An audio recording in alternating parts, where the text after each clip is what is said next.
Assalamualaikum warahmatullahi wabarakatuh. Kembali lagi, halo semua, perkenalkan saya Bilda Sri Wulandari dengan NIM D1C02456 dari Program Studi Teknologi Hasil Pertanian Fakultas Pertanian Universitas Jambi tahun 2024. Di sini saya akan menjelaskan tentang toroida. Toroida adalah perangkat berbentuk cincin atau donat yang digunakan dalam berbagai aplikasi, terutama untuk menghasilkan medan magnet tertutup. Secara fisik, toroida biasanya terdiri dari inti berbentuk torus atau cincin yang dililit kawat, sehingga membentuk kumparan.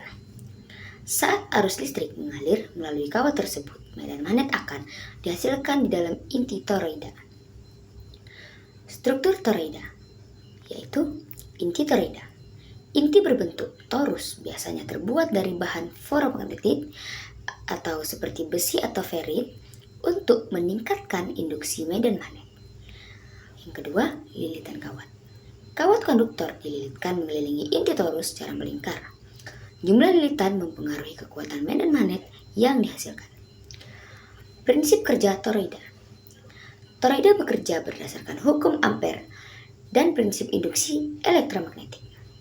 Ketika arus listrik mengalir melalui lilitan kawat, medan magnet terbentuk di dalam inti toroida. Medan magnet ini bersifat tertutup, mengelilingi jalur melingkar di dalam inti torus. Keunggulan toroida. Yang pertama, efisiensi tinggi. Medan magnet di dalam toroida tertutup rapat, mengurangi rugi energi karena kebocoran medan. Medan magnet terarah. Medan magnet hanya berada di dalam inti, sehingga tidak mengganggu perangkat di sekitarnya. Kedua, kompak dan stabil. Kompak dan stabil. Bentuk torus memungkinkan desain yang ringkas dan distribusi medan magnet yang seragam. Aplikasi toroida. Transformator toroida digunakan dalam perangkat elektronik untuk efisiensi tinggi, ukuran kecil, dan pengurangan kebocoran medan magnet.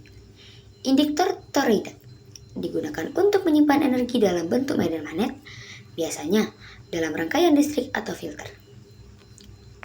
Reaktor fusi nuklir. Dalam tokamak, toroida digunakan untuk menjebak plasma menggunakan medan magnet untuk reaksi fusi nuklir.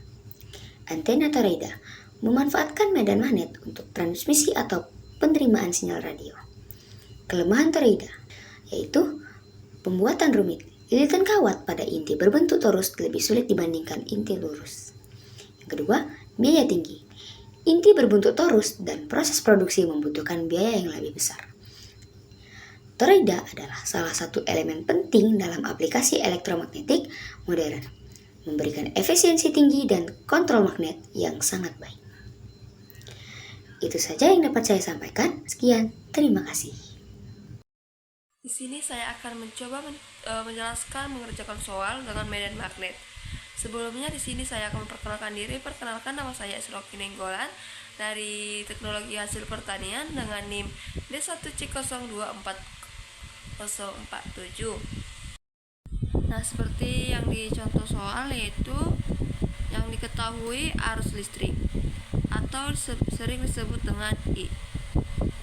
I sama dengan 4 ampere dengan jarak disimbolkan dengan R yaitu 0,07 meter.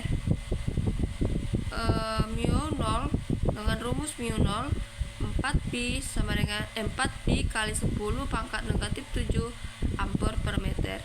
Yang ditanya yaitu adalah biot, dan kita memakai rumus yaitu biot sama dengan mu 0 kali I yang ditanya arus listrik per 2pi kali R dengan jarak.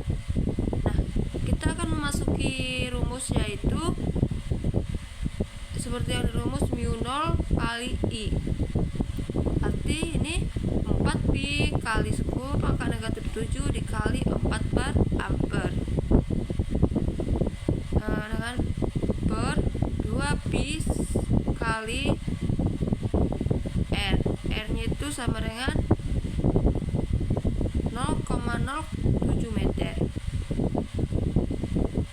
B sama dengan biot sama dengan 16 pi kali 10 per 2pi kali 0,07.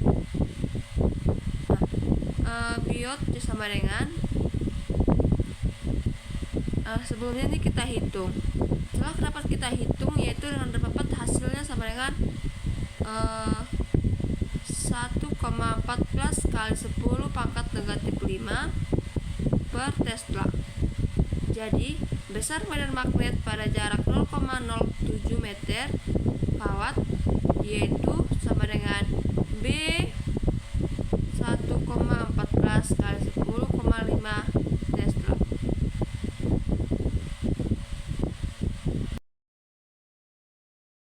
Assalamualaikum warahmatullahi wabarakatuh. Perkenalkan, nama saya Randy Febrian dengan NIM D1C024002. Di sini saya akan menjelaskan tentang medan magnet pada teknologi hasil pertanian. Salah satu inovasi yang cukup potensial untuk memacu hasil pertanian di masa depan yaitu dengan penggunaan paparan medan magnet. Metode ini secara umum dapat dibagi menjadi dua, yaitu pemaparan pada bibit tanaman dan pemaparan pada air yang digunakan untuk pengairan tanaman atau yang lebih dikenal dengan air termagnetisasi atau magnetized water. Kedua metode ini selain potensial juga aman karena paparan radiasi medan magnet ini bersifat non-ionizing. Radiasi non-ionizing merupakan radiasi dengan energi rendah yang tidak menyebabkan perubahan komponen kimia pada objek yang terradiasi sehingga tidak menimbulkan mutasi. Penelitian yang dilakukan oleh Jedika pada tahun 2014, pemaparan medan magnet sebesar 40 mt atau militesla dengan durasi 20 menit setiap hari selama 48 hari pada tanaman tomat mampu meningkatkan berat rata-rata buah tomat. Selain tomat, medan magnet juga terpengaruh oleh tanaman cabai dan tanaman bawang merah. Paparan medan magnet sebesar 67 mt sampai 60 mt pada biji cabai merah mampu meningkatkan berat buah dan diameter buah cabai merah. Baiklah, sekian penjelasan dari saya. Terima kasih.